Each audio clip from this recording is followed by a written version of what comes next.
ಜಾತಿ ಗಣತಿಗೆ ರೆಡ್ಡಿ ಸಮುದಾಯ ತೀವ್ರ ವಿರೋಧವನ್ನ ವ್ಯಕ್ತಪಡಿಸುತ್ತಿದ್ದಾರೆ. ಪ್ರತ್ಯೇಕ ಸರ್ವೆಗೆ ರೆಡ್ಡಿ ಸಮುದಾಯ ಈಗ ನಿರ್ಧಾರವನ್ನ ಮಾಡಿದ್ದಾರೆ.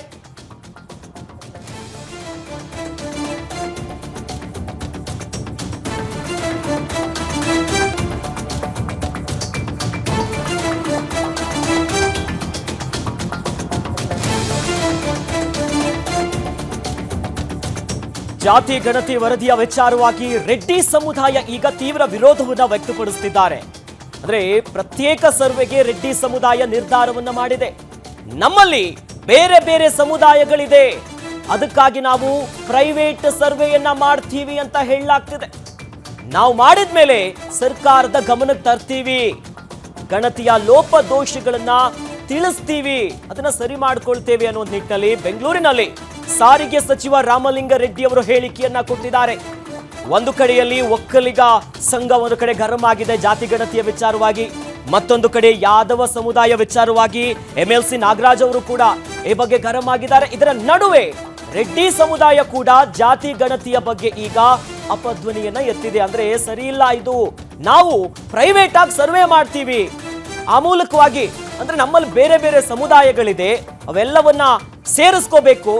ಈ ನಿಟ್ಟಿನಲ್ಲಿ ಸಾರಿಗೆ ಸಚಿವರಾಗಿರುವಂತ ರಾಮಲಿಂಗಾರೆಡ್ಡಿ ಅವರು ಹೇಳಿಕೆಯನ್ನ ಕೊಟ್ಟಿದ್ದಾರೆ. ಆಚೆ ಬಂದಿದೆ, ಕೆಲವು ಸಮಾಜ ಜಾಸ್ತಿ ಇದೆ, ನಮ್ದು ಕಡಿಮೆ ಅಂತ ತೋರಿಸಿದ್ದಾರೆ ಅಂತ ಹೇಳ್ತೀರಾ. ನಾವು ಏನು ಮಾಡಬೇಕು? ಈಗ ನಾವು ನಮ್ಮ ಸಮಾಜದ ತೀರ್ಮಾನ ತೊಗೊಂಡಿದ್ದೀವಿ. ಒಂದ್ಸಲ ನಾವು ಸರ್ವೆ ಮಾಡಿಬಿಡ್ತೀವಿ. ಸರ್ವೆ ಮಾಡಿಬಿಟ್ಟು ನಮ್ದು ಏನಾದರೂ ಕಡಿಮೆ ಇದ್ದರೆ ನೋಡಿ, ಇಂಥ ತಾಲೂಕಲ್ಲಿ ನಮ್ಮದು ಜಾಸ್ತಿ ಇದೆ, ಇಂಥ ಜಿಲ್ಲೆಯಲ್ಲಿ ಜಾಸ್ತಿ ಇದೆ, ಒಟ್ಟಾರೆಯಾಗಿ ನಮ್ಮದು ಜಾಸ್ತಿ ಇದೆಯೋ ಕಮ್ಮಿ ಇದೆಯೋ ಸರಿ ಇದೆಯೋ ಅನ್ನೋದನ್ನು ನಾವೊಂದು ದಾಖಲೆ ಬೇಕಲ್ಲ ನಮಗೆ, ಅದಕ್ಕೆ ನಾವೇ ಒಂದು ಸರ್ವೆ ಮಾಡಿಸ್ತೀವಿ. ಇಲ್ಲ, ಮಾಡಿರಲಿಲ್ಲ, ಹಿಂದೆ ಮಾಡಿರಲಿಲ್ಲ. ನಮ್ಮ ಹತ್ರ ಯಾವ ದಾಖಲೆತನೂ ಇಲ್ಲ, ಯಾವ ಸಮಾಜದವರು ಮಾಡಿರಲಿಲ್ಲ. ಯಾವ ಸಮಾಜದವರು ಅವರವ್ರ ಸಮಾಜ ಎಷ್ಟಿದೆ ಅಂತ ಹೇಳ್ತಿರಲಿಲ್ಲ, ಯಾರೂ ಮಾಡಿರಲಿಲ್ಲ. ಎಲ್ಲರೂ ಏನು ಮಾಡ್ತಾರೆ, ಅಷ್ಟಿದೆ ಇಷ್ಟಿದೆ ಅಂತ ಹೇಳ್ತಾರೆ. ಇದೊಂದು 15-20 ಕೋಟಿ ಆಗ್ಬಿಡುತ್ತೆ ನಮ್ಮ ಪಾಪ್ಯುಲೇಷನ್ನು. ಶನಿವಾರ ಮೀಟಿಂಗ್ ಇದೆ, ಇವತ್ತು ಮುಖಂಡರು ಮಾತ್ರ ಸೇರಿದ್ವಿ. ಶನಿವಾರ ನಮ್ಮ ಎಲ್ಲ ಜಿಲ್ಲಾಧ್ಯಕ್ಷರುಗಳು, ನಮ್ಮ ರೆಡ್ಡಿ ಜನಸಂಘದ ಎಲ್ಲ ಆಫೀಸ್ ಬೇರರ್ಸು ಎಲ್ಲರನ್ನೂ ಮೀಟಿಂಗ್ ಕರಿತೀವಿ. ಆದರೆ ಏನು ಅವತ್ತು ತೀರ್ಮಾನ ತಗೋಬೇಕು ಅಂತ ಈಗ ನಾನು ಹೇಳಿದಲ್ಲ ಇಷ್ಟೊತ್ತು, ಆ ರೀತಿ ಮಾಡೋಣ ಅಂತ ತೀರ್ಮಾನ ಮಾಡಿದ್ವಿ. ಈಗ ದಾಖಲಾತಿ ಆಚೆ ಬಂದಿದೆ, ಕೆಲವು ಸಮಾಜ ಜಾಸ್ತಿ ಇದೆ, ನಮ್ಮದು ಕಡಿಮೆ ಅಂತ ತೋರಿಸಿದ್ದಾರೆ ಅಂತ ಹೇಳ್ತೀರಾ. ನಾವು ಏನು ಮಾಡಬೇಕು? ಈಗ ನಾವು ನಮ್ಮ ಸಮಾಜದ ತೀರ್ಮಾನ ತೊಗೊಂಡಿದ್ದೀವಿ. ಒಂದ್ಸಲ ನಾವು ಸರ್ವೆ ಮಾಡಿಬಿಡ್ತೀವಿ. ಸರ್ವೆ ಮಾಡಿಬಿಟ್ಟು ನಮ್ದು ಏನಾದರೂ ಕಡಿಮೆ ಇದ್ದರೆ ನೋಡಿ, ಇಂಥ ತಾಲೂಕು ನಮ್ಮದು. ಜಾತಿ ಗಣತಿ ವರದಿಗೆ ಕಾಂಗ್ರೆಸ್ನಲ್ಲೇ ಭಾರಿ ವಿರೋಧ ವ್ಯಕ್ತವಾಗ್ತಿದೆ. ವರದಿಯಲ್ಲಿ ಗೊಲ್ಲ ಸಮಾಜಕ್ಕೆ ಭಾರಿ ಅನ್ಯಾಯವನ್ನ ಮಾಡಲಾಗಿದೆ ಅನ್ನುವಂತ ನಿಟ್ಟಿನಲ್ಲಿ ಈಗ ಕಾಂಗ್ರೆಸ್ನಲ್ಲೇ ಈ ಬಗ್ಗೆ ವಿರೋಧ ವ್ಯಕ್ತವಾಗ್ತಿದೆ ಸಮುದಾಯದ ನಾಯಕರಿಂದ.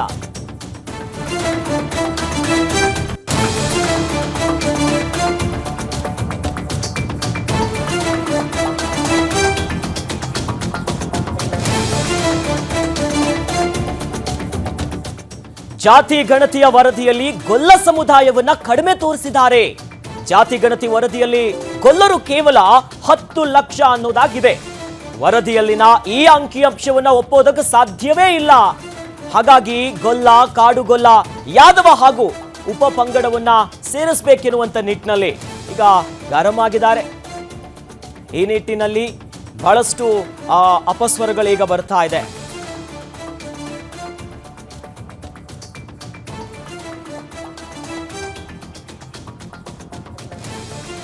ಇನ್ನು ಈ ಬಗ್ಗೆ MLC ನಾಗರಾಜ್ ಯಾದವ್ ಜೊತೆ ನಮ್ಮ ಸ್ಪೆಷಲ್ ಕರೆಸ್ಪಾಂಡೆಂಟ್ ವೀರೇಶ್ ದಾನಿ ಚಿಟ್ ಚಾಟ್ ಮಾಡಿದ್ದಾರೆ. ಬನ್ನಿ ನೋಡೋಣ. ಸರ್ಕಾರ ಸ್ವೀಕಾರ ಮಾಡಿರ್ತಕ್ಕಂಥ ಜಾತಿ ಗಣತಿಯ ವಿಚಾರದಲ್ಲಿ ಸಾಕಷ್ಟು ಆಕ್ಷೇಪಗಳು ಬರ್ತಾ ಇರುವಂಥದ್ದು. ನಮ್ಮ ಸಮುದಾಯದ ಜನಸಂಖ್ಯೆ ತುಂಬಾನೇ ಕಡಿಮೆ ತೋರಿಸ್ತಾ ಇದ್ದಾರೆ ಅನ್ನೋ ಒಂದು ಆಕ್ಷೇಪಗಳು ಬೇರೆ ಬೇರೆ ಸಮುದಾಯಗಳಿಂದ ಬರ್ತಾ ಇರುವಂಥದ್ದು. ವಿಶೇಷವಾಗಿ ಒಕ್ಕಲಿಗ ಸಮುದಾಯ, ಅದೇ ರೀತಿಯಾಗಿ ಲಿಂಗಾಯತ ಸಮುದಾಯವೂ ಸಹ ಈಗಾಗಲೇ ಆಕ್ಷೇಪವನ್ನು ವ್ಯಕ್ತಪಡಿಸಿ ಹೋರಾಟಕ್ಕೂ ಸಹ ಸಜ್ಜಾಗ್ತಾ ಇದ್ದಾರೆ. ಇದರ ಬೆನ್ನಲ್ಲೇ ಇದೀಗ ಗೊಲ್ಲ ಮತ್ತು ಯಾದವ ಸಮುದಾಯದ ಜನಸಂಖ್ಯೆನೂ ಸಹ ತುಂಬಾನೇ ಕಡಿಮೆ ಆಗಿದೆ ಅನ್ನೋ ಒಂದು ಆರೋಪ ಕೇಳಿ ಬರ್ತಾ ಇದೆ. ಈ ಕುರಿತಂತೆ ಮಾತನಾಡಲಿಕ್ಕೆ ಅವರ ಸಮುದಾಯದ ನಾಯಕರಾಗಿರ್ತಕ್ಕಂಥ MLC ನಾಗರಾಜ್ ಯಾದವ್ ಇದ್ದಾರೆ, ಅವ್ರನ್ನೂ ಸಹ ಮಾತಾಡಿಸ್ತೀನಿ. ಸರ್ ತಮ್ಮ ಸಮುದಾಯದ ಜನಸಂಖ್ಯೆನೂ ತುಂಬಾನೇ ಕಡಿಮೆ ತೋರಿಸಿದ್ದಾರೆ ಅಂತಾರೆ, ಏನು ಹೇಳ್ತೀರಾ? ಖಂಡಿತವಾಗ್ಲೂ ಕೂಡ ಆ ಪೇಪರ್ ವರದಿಗಳು ನೋಡಿದಾಗ ನನಗೂ ಕೂಡ ಆಘಾತ ಆಯಿತು. ಯಾವ ರೀತಿ ಇದೊಂದು 20-30 ಲಕ್ಷ ಇರತಕ್ಕಂಥ ಸಮುದಾಯಕ್ಕೆ ಕೇವಲ ಅದಕ್ಕೆ ಅರ್ಧಕ್ಕರ್ಧ ತೋರಿಸಿರ್ತಕ್ಕಂಥ ಒಪ್ಪಲಿಕ್ಕೆ ಸಾಧ್ಯ ಇಲ್ಲ. ಮತ್ತು ಒಂದು ರೀತಿಯಲ್ಲಿ ಅದಕ್ಕೊಂದು ಕೆನೆಪದರೆ ಇಂಟ್ರೊಡ್ಯೂಸ್ ಮಾಡಿರ್ತಕ್ಕಂಥದ್ದು ಸರಿಯಿಲ್ಲ. ಮತ್ತು ನಮ್ಮ ಈ ಗೊಲ್ಲರು ಮತ್ತು ಅದು ಉಪಜಾತಿಗಳು ಒಂದು 28 ಇರ್ತಕ್ಕಂಥದ್ದು, ಮತ್ತು ಕಾಡುಗೊಲ್ಲರು ಸಪರೇಟ್ ಆಗಿರ್ತಕ್ಕಂಥ ಒಂದು ಬುಡಕಟ್ಟು ಜನಾಂಗ, ಅದು ಅವ್ರದ್ದು ಕೂಡ ಒಂದು 5-6 ಲಕ್ಷ ಇರ್ತಕ್ಕಂಥ ಜನ. ಇವೆಲ್ಲವೂ ಒಟ್ಟಿಗೆ ಸೇರಿದ್ರೆ ನಾವು ಒಂದು 30 ಲಕ್ಷ ಜನ ಇರಬೇಕಾಗಿರೋ ಸಂದರ್ಭದಲ್ಲಿ ಅದನ್ನು 10 ಲಕ್ಷ ತೋರಿಸಿರ್ತಕ್ಕಂಥದ್ದಕ್ಕೆ ನನಗೆ ಯಾಕೋ ಅಸಮಾಧಾನ ಇರ್ತಕ್ಕಂಥದ್ದು. ಮತ್ತು ಮುಂದಿನ ದಿನಗಳಲ್ಲಿ ಆ ಕೆನೆಪದರೆ ಅಂತಕ್ಕಂಥ ತೆಗೆದಾಕ್ತಕ್ಕಂಥ ಕೆಲಸ ಮಾಡಬೇಕು.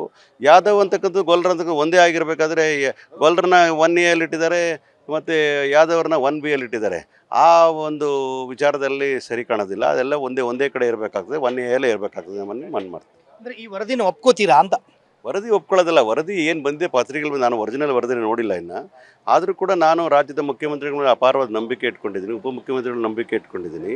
ವೈಜ್ಞಾನಿಕವಾಗಿರ್ತಕ್ಕಂಥದ್ರಲ್ಲಿ ನನ್ನ ಸಮುದಾಯಕ್ಕೆ ನ್ಯಾಯ ಕೊಡಿಸ್ತಕ್ಕಂಥ ಕೆಲಸವನ್ನು ನಾನು ಕೇಳ್ತೀನಿ, ಮುಖ್ಯಮಂತ್ರಿಗಳನ್ನು ಮಾತ್ರ ಹೇಳ್ತೀನಿ. ಅಂದ್ರೆ ನಿಮ್ಮ ಈಗಾಗಲೇ ಮೀಸಲಾತಿ ವಿಚಾರ ಆಗಿರ್ಬೋದು, ಜನಸಂಖ್ಯೆ ವಿಚಾರ ಆಗಿರ್ಬೋದು, ಈ ಕುರಿತಂತೆ CM ಜೊತೆಗೆ ಏನಾಗಿ ಚರ್ಚೆ ಮಾಡ್ತೀರಾ ನೀವು ಅಂತ? ನಾನು ಖಂಡಿತವಾಗ್ಲೂ ಹೇಳ್ತೀನಿ, ನಮ್ಮದು 10 ಲಕ್ಷ ಇರತಕ್ಕಂಥ ಒಪ್ಪಲಿಕ್ಕೆ ಸಾಧ್ಯ ಇಲ್ಲ. ನಾವು ಅದನ್ನು ರೀಕನ್ಸಿಡರ್ ಮಾಡಬೇಕು. ಮತ್ತು ಕೆನೆಪದರ ಹಾಕಿರ್ತಕ್ಕಂಥದ್ದು ಹಿಂದುಳಿದ ವರ್ಗಗಳಿಗೆ ಅದನ್ನು ಮರುಪರಿಶೀಲನೆ ಮಾಡಬೇಕು. ಮತ್ತು ನಮ್ಮ ಮೀಸಲಾತಿಗಳನ್ನು ಫಿಕ್ಸ್ ಮಾಡೋ ಸಂದರ್ಭದಲ್ಲಿ ನಮಗೆ ಹೆಚ್ಚು ಮೀಸಲಾತಿಗಳನ್ನ ಕೊಡಬೇಕಾಗ್ತದೆ. ಯಾಕಂದರೆ ನಾವೆಲ್ಲ ಬುಡಕಟ್ಟು ಜನಾಂಗದವರು, ಪಶುಪಾಲಕರಾಗಿರ್ತಕ್ಕಂಥವ್ರು, ಮತ್ತು ಹಳ್ಳಿಗಾಡಿನಲ್ಲಿರ್ತಕ್ಕಂಥವ್ರು, ತೀರಾ ಬಡತನದಲ್ಲಿರ್ತಕ್ಕಂಥವ್ರು, ಆರ್ಥಿಕವಾಗಿ, ಶೈಕ್ಷಣಿಕವಾಗಿ, ಸಾಮಾಜಿಕವಾಗಿ ತುಂಬ ಬಡತನದಲ್ಲಿರೋದ್ರಿಂದ ನಮಗೆ ನ್ಯಾಯ ಕೊಡಿಸೋ ಕೆಲಸನ ಸಿದ್ದರಾಮಯ್ಯ ಮಾಡಿಕೊಡ್ಬೇಕು ಅಂತ ಮನವಿ ಮಾಡ್ತೀನಿ. ಇದಿಷ್ಟು ಗೊಲ್ಲ ಮತ್ತು ಯಾದವ ಸಮುದಾಯದ ನಾಯಕರಾಗಿರ್ತಕ್ಕಂಥ ನಾಗರಾಜ್ ಯಾದವ್ ಅವರ ಮಾತುಗಳು.